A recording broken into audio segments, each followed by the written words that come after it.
بسم اللہ الرحمن الرحیم۔ السلام علیکم ورحمۃ اللہ وبرکاتہ۔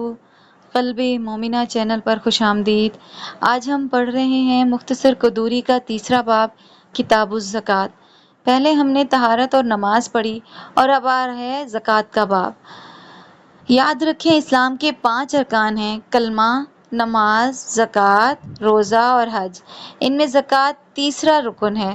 قرآن میں بار بار آیا ہے اقیموا الصلاۃ وآتوا الزکوٰۃ، یعنی نماز قائم کرو اور زکوٰۃ ادا کرو۔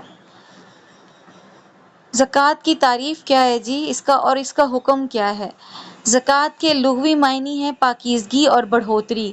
شرعی معنی خاص مال میں سے خاص مقدار اللہ کے حکم کے مطابق مخصوص لوگوں کو دینا۔ زکوٰۃ فرض ہے۔ جو انکار کرے وہ کافر ہے اور جو ٹال مٹول کرے وہ سخت گناہ گار ہے۔ کن پر زکوٰۃ فرض ہے؟ زکوٰۃ ان لوگوں پر فرض ہے جن میں یہ شرطیں ہوں: مسلمان ہو، آزاد ہو، بالغ اور عاقل ہو، نصاب کا مالک ہو، نصاب پر 1 سال گزر جائے، غیر مسلم پر زکوٰۃ نہیں اور فقیر پر بھی نہیں۔ اب اس کا نصاب کیا ہے جی؟ نصاب یعنی وہ مال جس پر زکوٰۃ فرض ہو جاتی ہے۔ سونا 7.5 تولہ، ٹھیک ہے، 87.5 مطلب 87.5 گرام اگر سونا ہے، اور چاندی 52.5 تولہ 612 گرام۔ نقدی کرنسی جس کی قیمت چاندی کے نصاب کے برابر ہو۔ مال تجارت کاروباری سامان جس کی قیمت نصاب تک پہنچ جائے۔ مویشی اونٹ، گائے، بھینس، بکریاں، ان کے لیے الگ نصاب ہیں۔ آج کے دور میں اکثر لوگ کرنسی کاروباری مال کے حساب سے زکوٰۃ نکالتے ہیں۔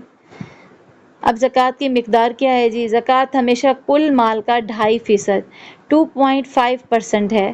مثال، اگر کسی کے پاس 1 لاکھ روپے ہیں اور سال بھر وہ نصاب سے کم نہ ہوا تو 2500 روپے زکوٰۃ نکالے گا۔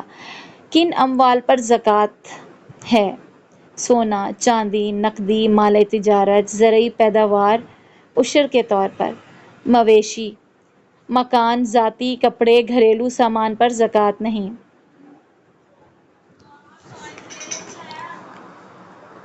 مصرف زکوٰۃ، زکوٰۃ کہاں دی جا سکتی ہے؟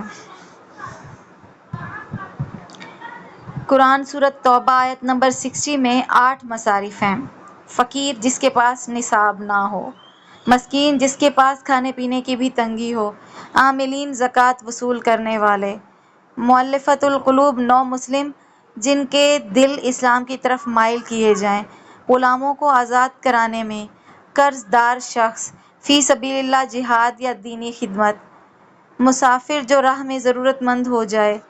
زکوٰۃ کسی امیر، غیر مسلم یا اپنے اصولی رشتہ دار، ماں باپ، بیٹا بیٹی کو نہیں دے سکتے، ٹھیک ہے؟ کسی امیر کو بھی نہیں دے سکتے، کافر کو بھی نہیں دے سکتے، یا اپنے اصولی رشتہ دار، ماں باپ، بیٹا بیٹی کو نہیں دے سکتے۔ عشر، زرعی پیداوار کی زکوٰۃ۔ اگر کھیت میں بارش یا دریا کا پانی لگے، پیداوار کا 10% دینا ہوگا، ٹھیک ہے؟ اگر کنویں یا مشین سے پانی لگے، پیداوار کا 5% دینا ہوگا۔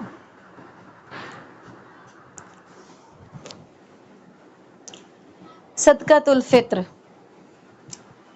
قدوری میں ذکر آتا ہے کہ صدقۃ الفطر واجب ہے ہر مسلمان مرد و عورت پر جو نصاب کا مالک ہو۔ اس کی مقدار ہے نصف صاع گندم تقریباً 1.5 کلو یا 1 صاع جو کھجور۔ یہ عید الفطر کی نماز سے پہلے نکالنا افضل ہے۔ حکمتیں اور نصیحتیں۔ زکوٰۃ غریبوں کا حق ہے۔ زکوٰۃ مال کو پاک کرتی ہے، دل کو بخل سے صاف کرتی ہے۔ اگر زکوٰۃ نہ دی جائے تو یہ مال قیامت کے دن وبال بنے گا۔ اب تک جو ہم نے پڑھا اس کا خلاصہ ہے جی، زکوٰۃ اسلام کا رکن ہے۔ نصاب سونا، چاندی، نقدی یا مال تجارت۔ سال بھر نصاب پر قبضہ ہو تو زکوٰۃ واجب۔ مقدار ہمیشہ 2.5% ہے، یعنی 2.5% ہے۔ مصرف قرآن نے 8 مطلب جو مصارف ہیں قرآن میں وہ 8 بیان ہوئے ہیں۔ زرعی پیداوار پر عشر الگ ہے، صدقۃ الفطر بھی واجب ہے۔ یوں ہم نے کتاب الزکوٰۃ کا پورا باب پڑھا۔ یہ باب ہمیں یاد دلاتا ہے کہ نماز کے بعد سب سے بڑی عبادت زکوٰۃ ہے۔ اللہ پاک ہمیں اپنے مال کو پاک کرنے اور محتاجوں کو حق ادا کرنے کی توفیق عطا فرمائے، آمین۔ آج کے لیے بس اتنا ہی۔ اگر آپ چینل پر نئے ہیں تو چینل کو سبسکرائب کریں، ویڈیو کو لائک کریں اور آگے شیئر کریں۔ جزاکم اللہ خیرا۔